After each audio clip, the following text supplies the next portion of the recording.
Hey everyone, welcome back. Ever feel like you're giving it your all in a relationship? Doing everything right, but still, something's just off. Oh yeah, like you're missing each other somehow. Exactly, like your partner's just not getting it no matter how much you try. Well, get ready because today we're diving deep into a book that might explain all that. That's right.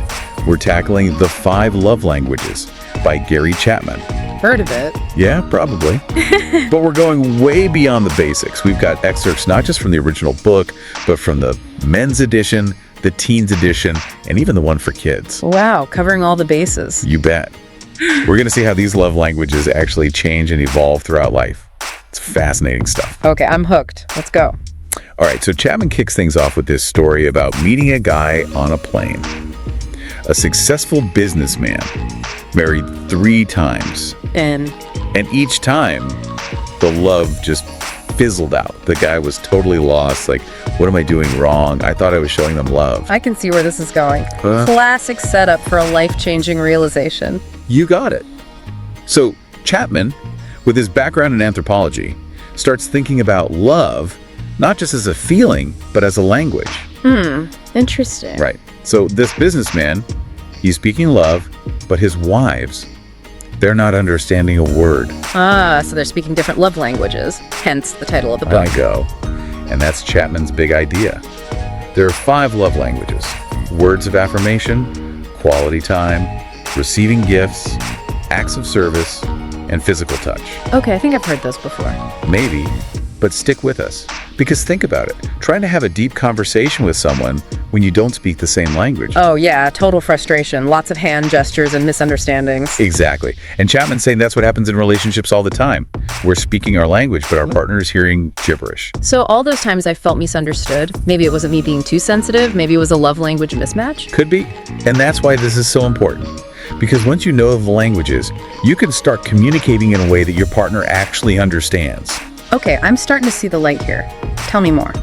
Now, before we dive into each language, let's think about this for a second.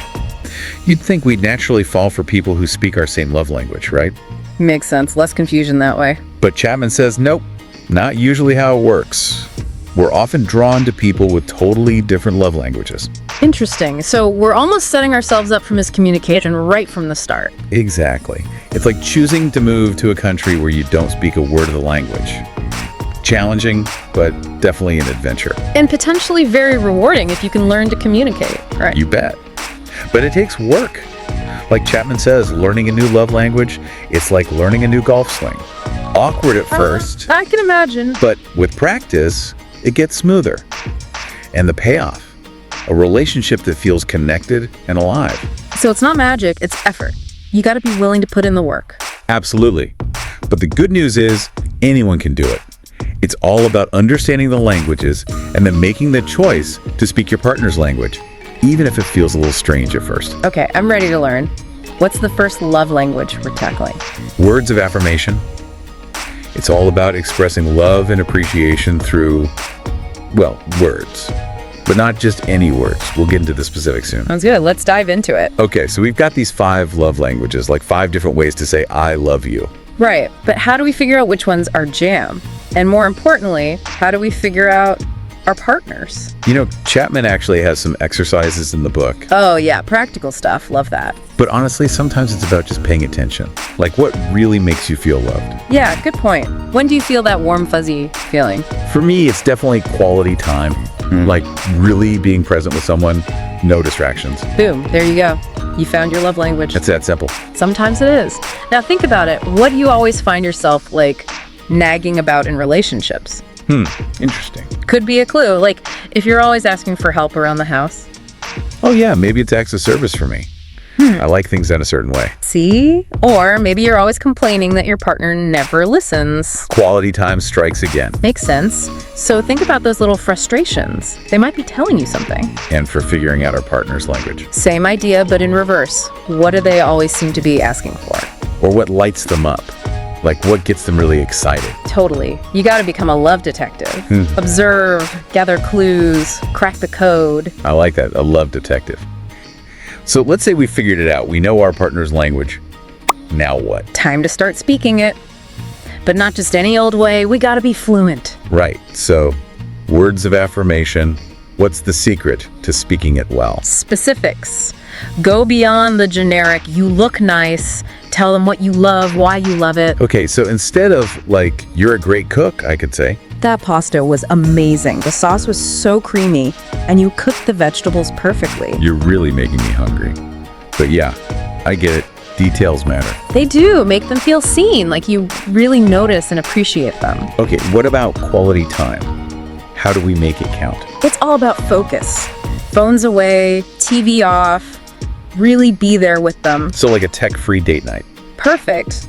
Cooking together, playing a game, just talking. just hanging out, being present. Exactly. Create that shared experience. What about gifts? I don't want to be like showering them with random stuff. It's not about quantity, it's about thoughtfulness. What do they really like? Like what stores do they browse? What are their hobbies? Bingo. Think about what makes them unique, what shows you get them. So like their favorite coffee, a book by an author they love. Exactly. Even a little handwritten note can go a long way. It's the thought that counts, Oh, right? got it. Now, acts of service, that's all about action, not words. So what are we doing here?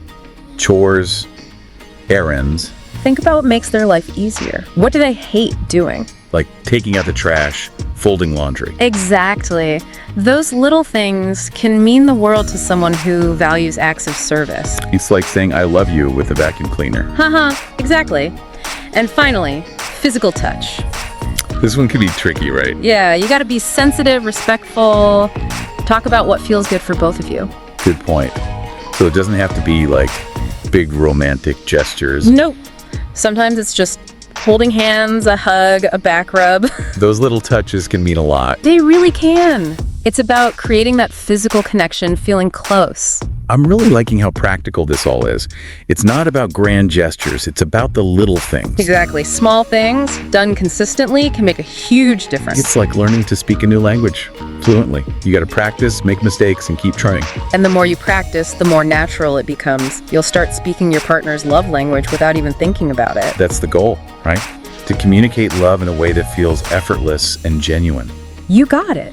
And remember, relationships are always evolving, so you gotta stay curious, keep learning, and keep adjusting as you go. Okay, so we've covered a lot of ground here.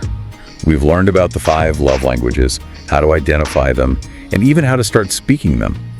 But what happens when things get tough? You know, when those love languages get lost in translation? We'll tackle those challenges in the next part of our deep dive. All right. So we've learned about the 5 love languages. We even practiced speaking them a bit. Right, but let's be honest. Relationships, they're not always picture perfect. Definitely not. We're going to mess up sometimes, misunderstand each other. It happens, even when we're trying our best to speak the right love language. Exactly. And that can be super discouraging, right? Like, what's the point? I'm putting in the effort, but nothing's changing. I get it. But remember, everyone's different. Even within the same love language, there can be, variations. So what feels loving to me might not feel the same to my partner, even if we're speaking the same language. Exactly. Take quality time. For one person, it might be snuggling on the couch. But for someone else, it might be going out, doing something exciting. Totally. So how do we bridge that gap? How do we make sure we're really getting through?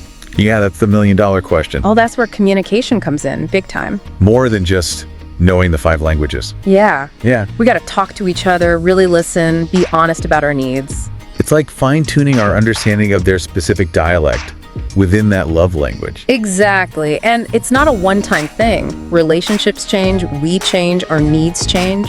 So we got to keep checking in, keep talking. Exactly. Keep that communication flowing. And sometimes it might even be helpful to bring in a third party. Like a therapist. Yeah, someone to help facilitate those conversations, guide you through the rough patches. Makes sense. Another thing I've struggled with is when my love language is totally different from my partner's.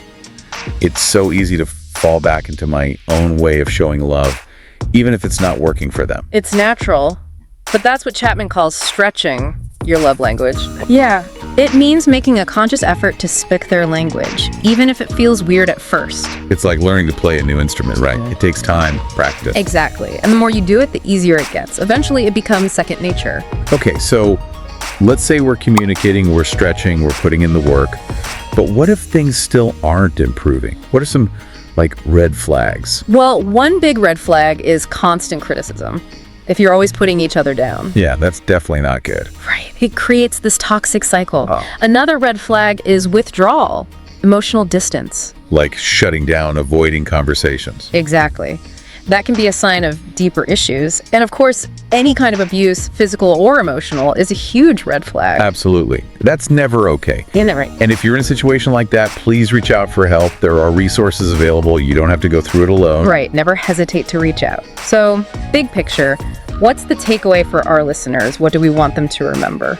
I think the key is to approach relationships with curiosity, compassion, a willingness to learn. Love is an adventure, right? It's going to have its ups and downs. But with the 5 love languages, we've got this amazing tool to navigate those challenges. We can create deeper connections, more fulfilling relationships. It's all about understanding each other on a deeper level, speaking that love language that truly resonates. And it's not just for romantic relationships. It applies to friends, family, even coworkers. So if you're ready to level up your relationships, we highly recommend checking out Gary Chapman's The 5 Love Languages. It's a game changer, a practical guide to creating more loving, connected relationships in all areas of your life. Thanks for joining us on this deep dive into the world of love languages. We hope you've learned something new and feel inspired to put these ideas into practice. Until next time, keep learning, keep connecting, and keep loving fiercely. And if you found this video helpful, don't forget to like, share, and subscribe for more content like this. Hit the notification bell so you don't miss any future uploads. Let's keep spreading positivity and building a happier life together. Thank you for watching, and I'll see you in the next video.